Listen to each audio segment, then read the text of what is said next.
Ex-Kapolres Ngada, Fajar Widya Dharma Lukman Sumaatmaja, resmi dijatuhi sanksi berat berupa pemberhentian tidak dengan hormat atau PTDH dalam sidang kode etik yang digelar pada Senin 17 Maret 2025. Sidang ini berlangsung selama 7 jam dan menjadi puncak penegakan hukum atas kasus yang melibatkan sang perwira menengah berpangkat Ajun Komisaris Besar Polisi atau AKBP. Ia terbukti melakukan pelanggaran berat termasuk tindak asusila terhadap anak di bawah umur dan penyalahgunaan narkoba.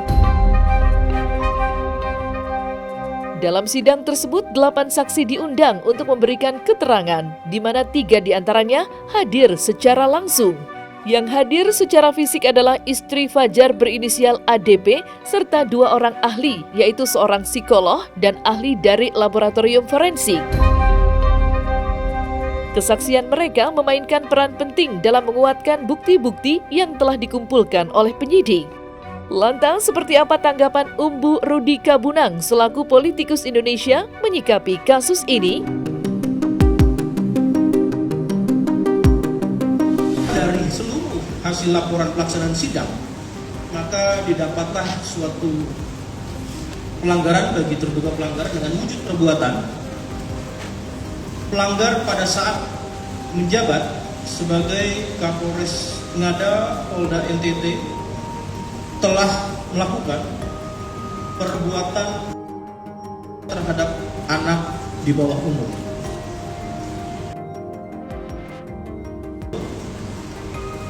Perzinahan tanpa ikatan pernikahan yang sah, mengkonsumsi narkoba, serta merekam, menyimpan, memposting, dan menyebarluaskan video.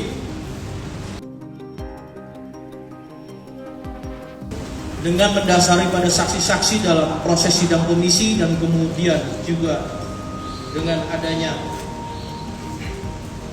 wujud perbuatan yang telah dilakukan, maka putusan pada sidang KKIP yang pertama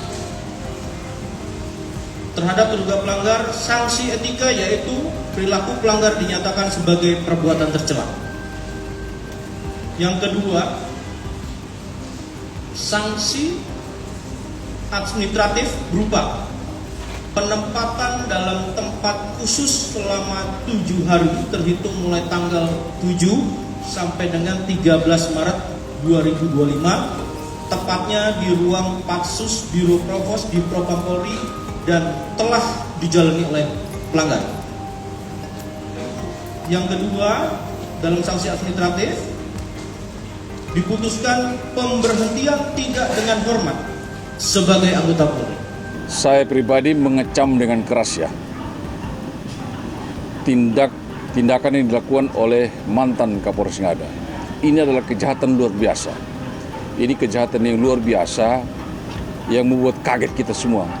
Kenapa saya bilang luar biasa? Ini dilakukan oleh seorang penegak hukum yang dengan kewenangannya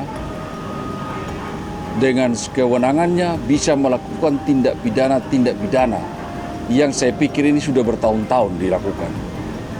Jadi bagaimana mungkin seorang penegak hukum melakukan dugaan tindak pidana baik narkoba,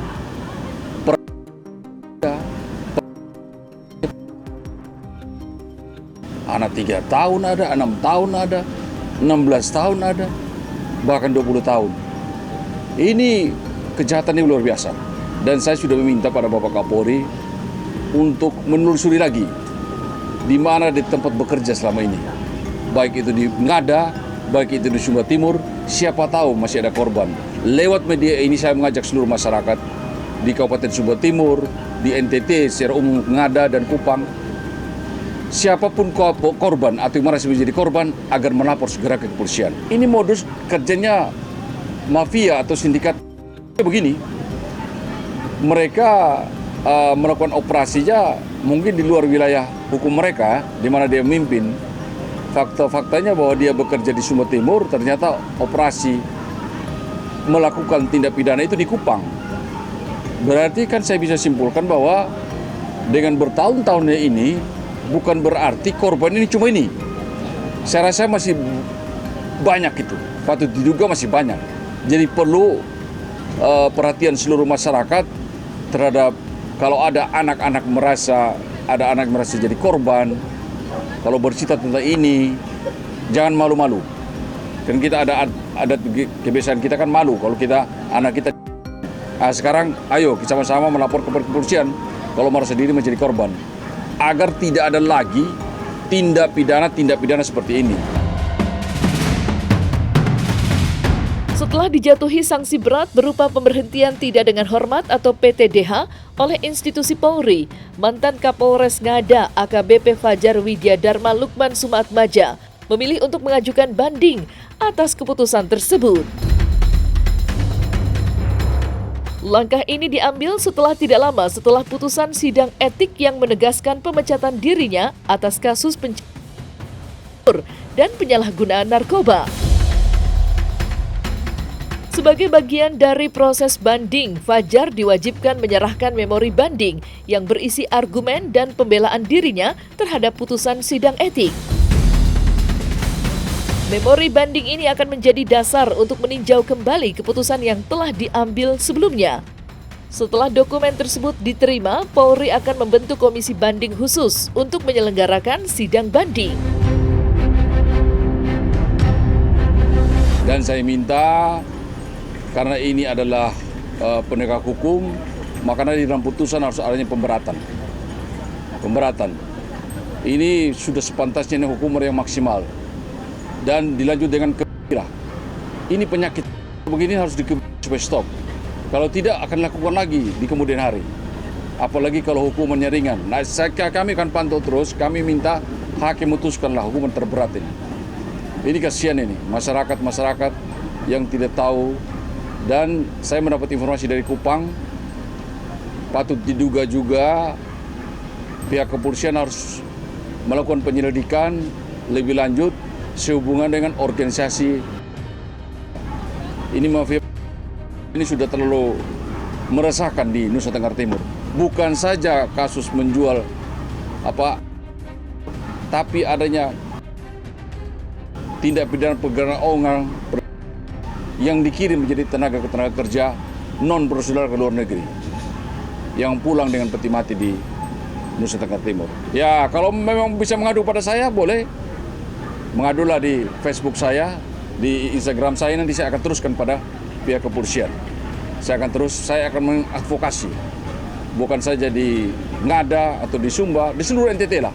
Saya akan bantu untuk menginformasikan kepada pihak penegak hukum. Saya mengajak seluruh masyarakat, pemerintah daerah, kabupaten, kota, mari kita sama-sama memecahkan masalah ini supaya tidak terjadi. Semua ini bersumber daripada kemiskinan, tingkat pengetahuan sumber daya manusia, dan juga kebutuhan akan lapangan pekerjaan. Kita tidak bisa melarang masyarakat untuk mencari pekerjaan, tetapi yang kita bisa adalah saya bersama-sama pemerintah, mari kita melakukan pendidikan cepat, pendidikan kilat bagi calon pekerja yang usia kerja. Kita beri pengetahuan bahasa yang pasif, kita beri pengetahuan keterampilan dasar bagi semua jenjang pekerjaan. Kita mencarikan negara-negara tempat mereka akan bekerja. Kita siapkan juga perusahaan PJTKI yang resmi, dan pemerintah daerah harus tahu keberadaan mereka agar bisa kita mengurus keberangkatan sampai memasuki kerja dan mengatur hak dan kewajiban serta perlindungannya. Itu salah satu cara. Tidak bisa kita menindak saja, kepolisian menindak saja, menangkap, tapi kita tidak menyelesaikan dasar dari permasalahan itu, yaitu kemiskinan dan kebutuhan akan lapangan pekerjaan.